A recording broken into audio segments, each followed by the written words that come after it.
You know, what's very special about AirVenture is it's an opportunity for us to really highlight the importance of general aviation, which some people don't realize in the country how important it is. It provides over $300 billion in economic impact. It provides over 1 million jobs.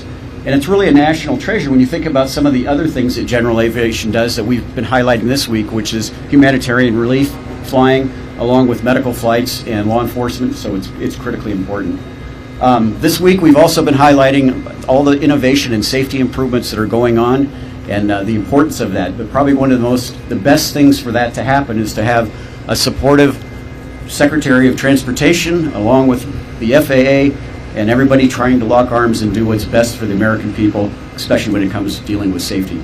I'm very honored that this week Secretary Sean Duffy elected to come over and find out what this was all about, and he spent a lot of personal time here. He's asked a lot of questions. He's got out and seen a lot of things, and I'm very excited and interested to hear his opinions of what he thinks so far. So thank you. And Sean?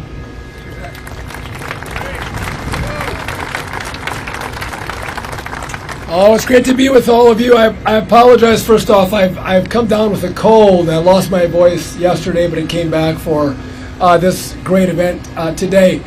Before we get started, just real quick, how many of you are not from Wisconsin? Raise your hand. Not. So okay, great. So hopefully you've had some spotted cow beer, you've had cheese curds, and you've all experienced our great Wisconsin weather. I would just encourage you to spend more money to help drive our economy in Wisconsin. We'd be grateful for that. Just spend a little bit more.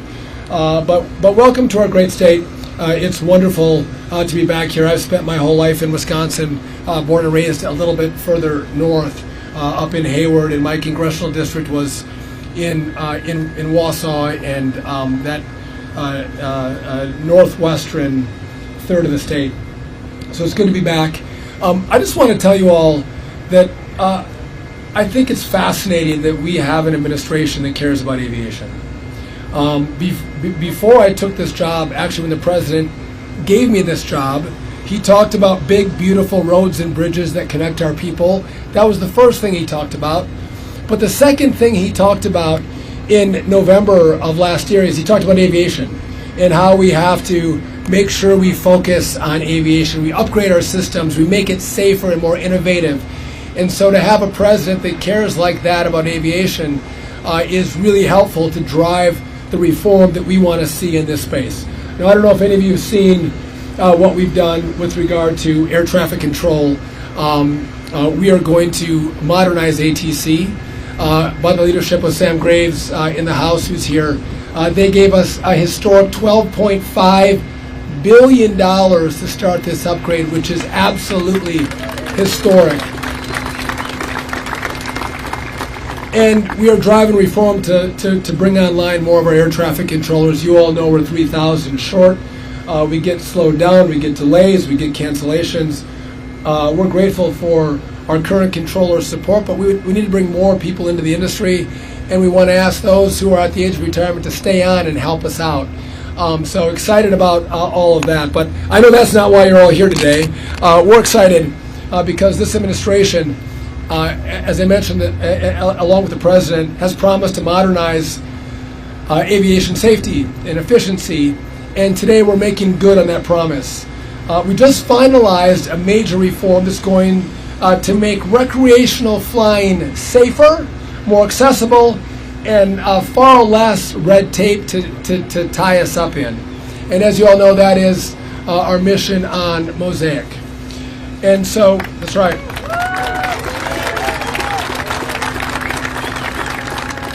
So for too long, our rules have been outdated, holding back our pilots, our builders, and our innovators. It's been over 20 years since this rule has been updated, and by the way, a lot has changed in the last 20 years, and so that's why we're excited to be here today. But in essence, what we're going to do is we're going to remove outdated weight limits on light sport aircraft. We're going to allow properly certified pilots to fly more aircraft, including some aerial work. And this expands what qualifies as light sport, cutting unnecessary regulatory burdens while keeping safety front and center as we go forward with these rules. I couldn't be more grateful to one of my key partners in the FAA, which is Chris Russell, who's going to speak after me, but he has been a killer that's probably the wrong word. He's been critical in driving this reform, and now we have Brian Bedford, who is going to be the administrator and also cares about all of this as well. But we want to encourage way more interest in aviation. Sometimes I'm driving around and you see all the airplanes. It's hard to think we could have more interest because of all the interest here, but we should have more interest in aviation.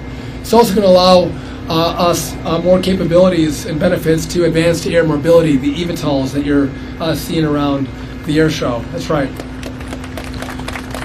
And it's going to enhance safety by ensuring the latest technologies are able to be incorporated into all of your aircrafts. So this is an exciting time. I'm thrilled about the rule. And the one thing I'm going to ask you before I step back is the best ideas do not come from DOT. The best ideas don't come from the FAA. The best ideas come from all of you on how we can do a better job. And I would just tell you all, we have an open door. And if you have great ideas on what we can do differently, what we can do better, that's going to drive innovation and drive safety, we are all ears because I think that's the mission of government. The mission of government should not be to hold back and have so many burdensome rules and regulations that don't allow those innovators to innovate and drive your safety while you're in the air. So I want to thank you all for coming out. Happy to be back in Wisconsin, and I would just make one last pitch that you all spend a little more money than you ever anticipated in Wisconsin to help drive this great economy. Thank you all very much. I'm going to now turn it over to, again, one of the key drivers, one of my best partners is the acting administrator of the FAA, Chris Russell.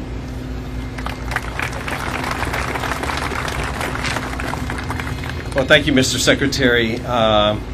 And on behalf of the FAA, the entire FAA, thank you so much for your leadership in getting this rule across the finish line. I will tell you all, I've had the great fortune of working with the Secretary now for over 6 months. And as you can tell, the passion, the commitment to aviation in general, but certainly to aviation safety, has been remarkable. I've had the good fortune of working with the FAA off and on for over 25 years, and I've never had a leadership team, particularly Secretary Duffy, like we're experiencing today. So thank you, sir. Appreciate that.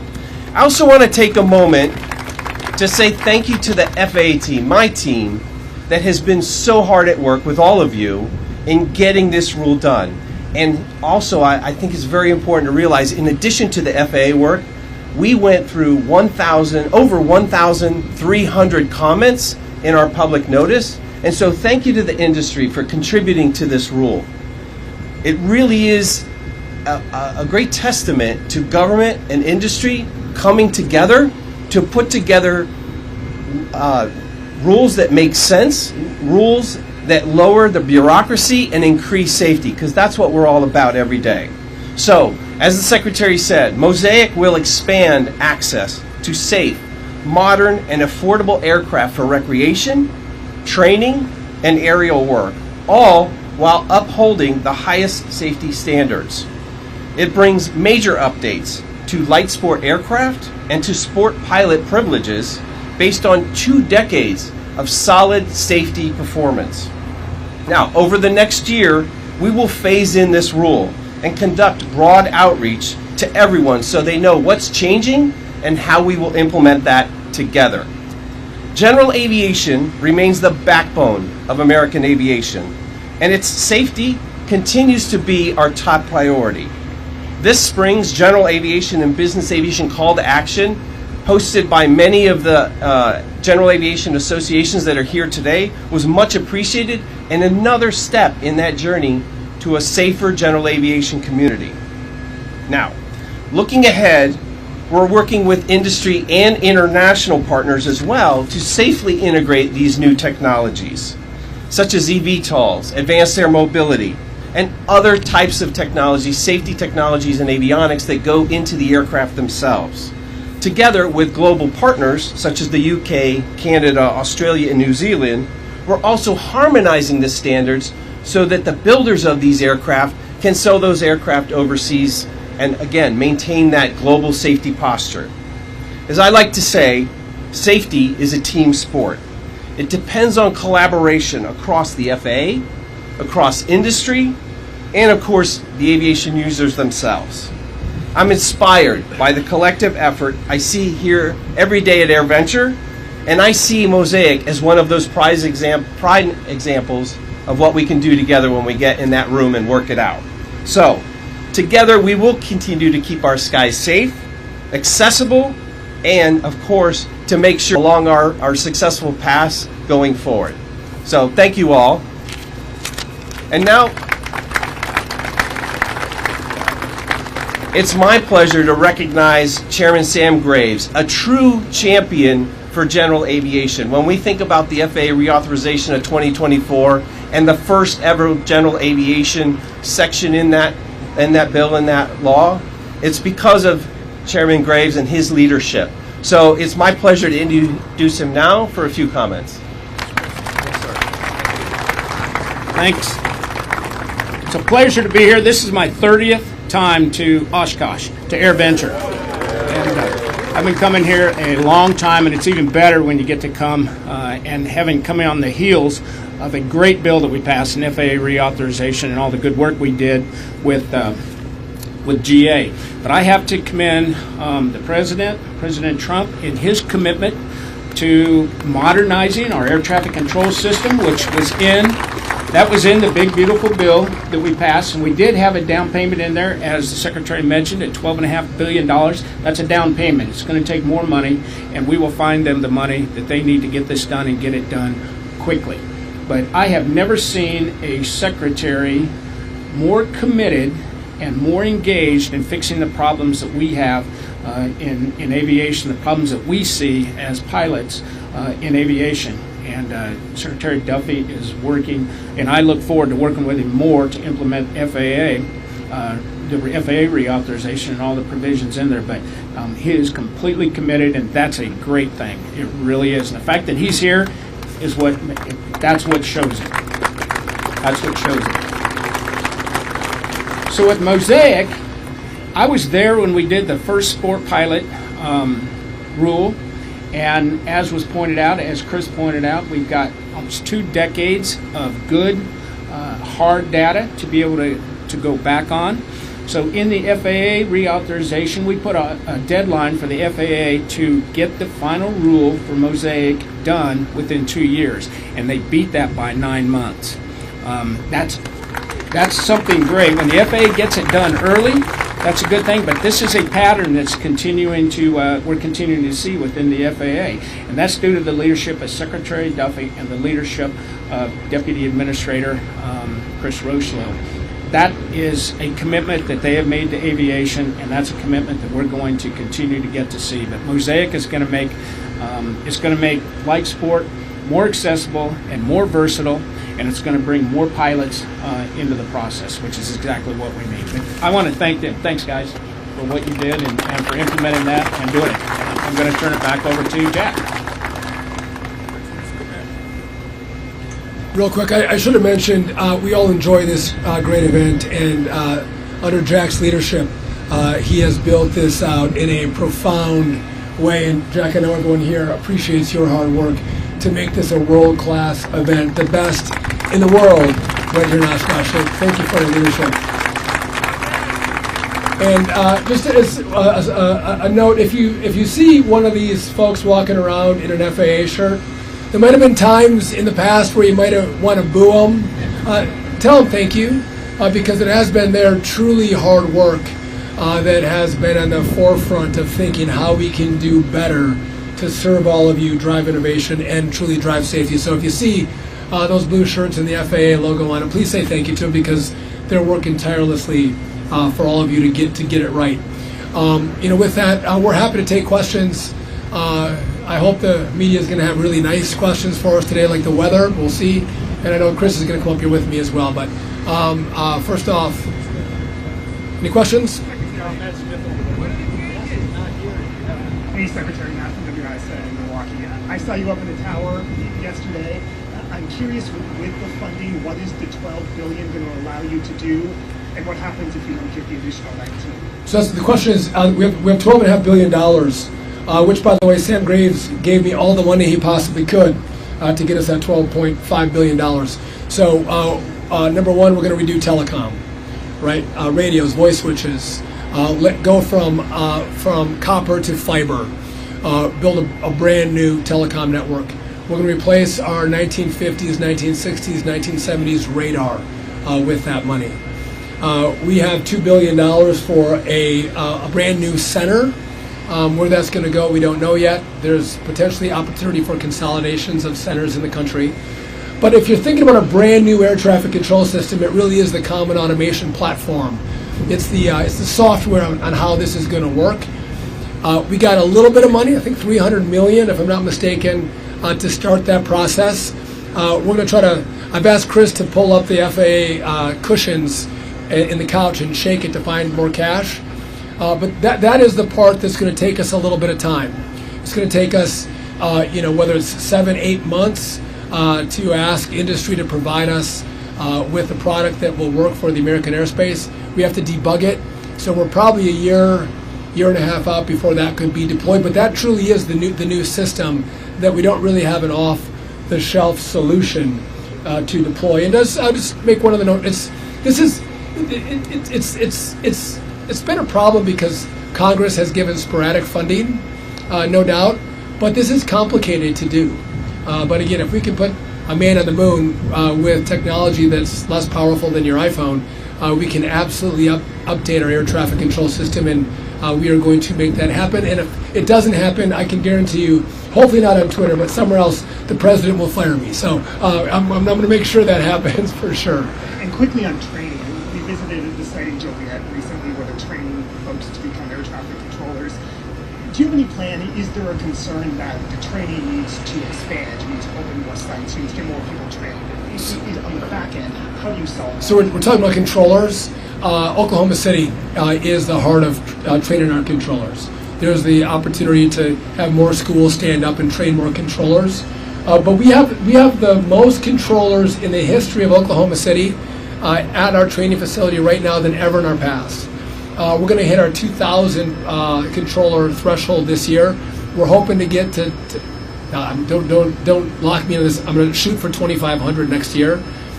Maybe it's going to be 23, 24, but we're going to get more controllers in. I'll just tell you, it was more complicated than you would recognize to actually get rid of the bottlenecks, to get the best young people into the school first and get them in fast. If it takes 2 years after you apply for the school and you can't get in, you're going to go find some other job. So we've streamlined that process. I've also offered controllers who are at the eligible age for retirement to stay on. Help us out.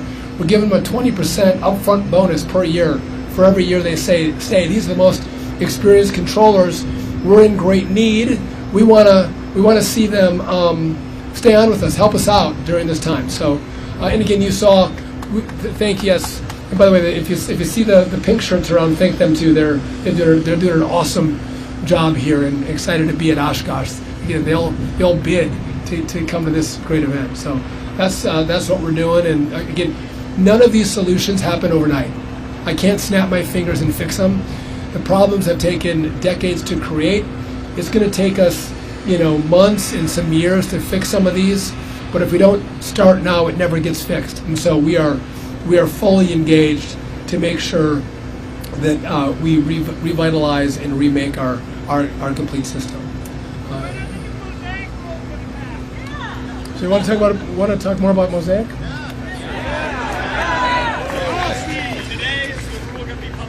So today, the rule is live. You can go on the internet right now, and the rule is live. So we're very happy. Again, credit to the Secretary for setting a deadline and driving us, as the Chairman talked about. We beat that requirement in the reauthorization. We're very proud of that. Now, over the next year, we're going to roll that out because it's, having read it twice, it's very long, it's very detailed, and it's going to mean different things for different operators. At the end of the day, though, we're talking about opening up the light sport aircraft category, making it safer based on the data we've already received. So we're very proud of that. And again, we've got some subject matter experts here later on. If you want to engage them, they're very proud of the fantastic work they've done, again, along with industry itself. So, again, back to the question, we're going to roll this out over the next year. We're going to be working closely with stakeholders, with the industry, to make sure that we get this, as we roll it out, right, so that we can translate and make sure that the application itself is correct. So, again, very proud of our opportunity here to work together to make this category of aircraft safer as we bring in more people to our aviation community. Just so everybody understands, the most important part of this is it eliminates the weight rule. What it does is it bases it on stall speed, 61 knots, no more than 61 knots stall speed. So what that's going to include is your Cessna 172s, 150, your Cherokees, all the Piper Cherokees out there. It completely overhauls that, and we're going to base it on. That's the most important part of this. And also, there's no seat requirement in there anymore. We've done away with all that. It's based on 61 knots stall speed. So that's what everybody wants to know.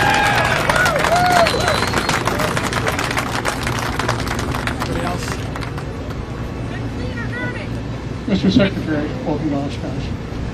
Can you describe some of the other parameters that are going to be part of the new Mosaic rule? There have been a number of them that have been in contention from parts of the industry above and beyond stall speed, which of course is critical to many, and good on you for that one. But we'd like to get some more parameters if we could. So we'll tee these guys up. Before we came out, Chris said, I'm taking all Mosaic questions with Sam Graves. I said, okay, that's fine. So. Yeah, so I'll start that answer by saying we have the people that wrote that rule that will be helping you implement that rule right here, and you can get them afterwards. But the big things, as the chairman talks about, is taking that weight limit away, right, and allowing for additional safety technologies to be put in these aircraft to be sold in a safer manner and operated in a safer manner. The other thing I think that's significant that didn't come up is the requirements on noise. Right? So there was a lot of feedback that we got from the public on noise requirements, and we should leave them in there, we shouldn't, we should make them mandatory. And so what we ended up doing was made them voluntary, because again, what we're talking about here is the manufacturing of aircraft that are going to go around the world, right? We want our manufacturers to be able to sell, and so having that as an option so that if they meet those standards, they can sell those aircraft overseas is where we wanted to go with this. So I think the weight limit is big. We will see training. I think there's going to be advantages to training. There'll be some aerial work that are in different categories, and as the chairman mentioned, we've increased the seating capacity as well. So those are the big takeaways. Thank you.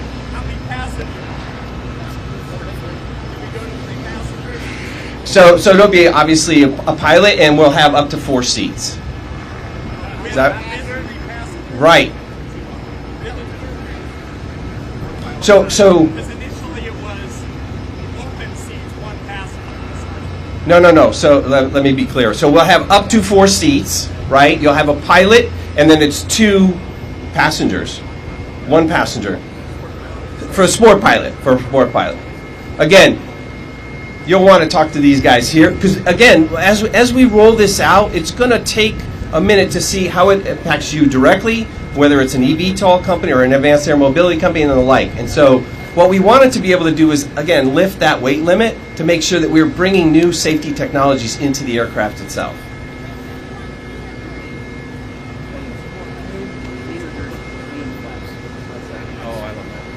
Clean or dirty flaps? I don't know. And I've got a question for you. 61 dirty. On the flaps. 61 dirty. 61 dirty. 61 dirty. 61 dirty. 61 dirty. Okay. I've got a quick question. Since now you're opening up 172s and 180s and things into the light sport category, will the people who own those aircraft have to make any, doing any inspections or do anything, or will it just be a turnkey? No, it's turnkey. What about safety?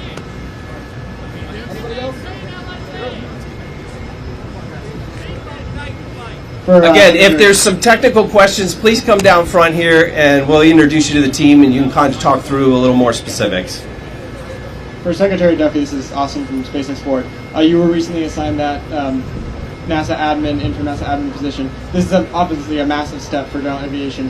How are you going to now continue with both of these two roles in both respects on this quick deadline, fast-moving pace? Yeah, I appreciate the question. So what's important on the space front is you need an interim administrator. Otherwise, we stall at NASA. So I can come in and help make the critical decisions so we're not waiting 4 months, 6 months, 8 months for the administrator to be confirmed, because that means we're 4, 6, 8 months behind those who are our greatest competitors in space. And so it's a lot. I'm not going to lie to you. They're two big jobs. But some people might ask, how can you navigate 9 kids? You can navigate 9 kids. It's about having great teams together as we do this, and again, that's what we're going to do. But what's interesting is the president is committed to going to the moon, right? And let's set up a base, and what we learn there is going to take us to Mars. But one of the problems we have is the Artemis program. A lot of people don't know what it is or what we want to do. Everyone knew what Apollo was. We need to sell the American people on where we're going, why we're going, and as the human race, and specifically Americans, we're explorers. But if you don't know the mission of NASA, that is a huge problem for the American people. So we're going to make sure that America knows what the mission is, and we're going to move the agenda forward with NASA. But again, this is my main priority: aviation safety, ATC modernization. Getting this done is critical for this administration, for the president, for me, for the FAA, and so you will not see us skipping the beat in all that we're doing to make sure that when we come back next year, we'll double the crowd, and you guys will be incredibly pleased at the progress that we have made. And you'll also recognize that we've listened. We've listened to you and what you need and what you want, and we'll continue those conversations and continue to innovate to make sure that our rules match the technology and the desires of the aviation space, not just this year, but in the coming years as well. And so with that, I want to thank you all for bearing the heat in Wisconsin. Thanks for being here, and Sam Graves is going to close it. I just want to clarify 2 things from the questions I heard. It's 2 souls on board, 4 seats. And then there are provisions in there for night flight, which I think we're still working through, but there will be provisions in there for night flight. So, thank you all very much. Thanks for everything. Thanks, Jack.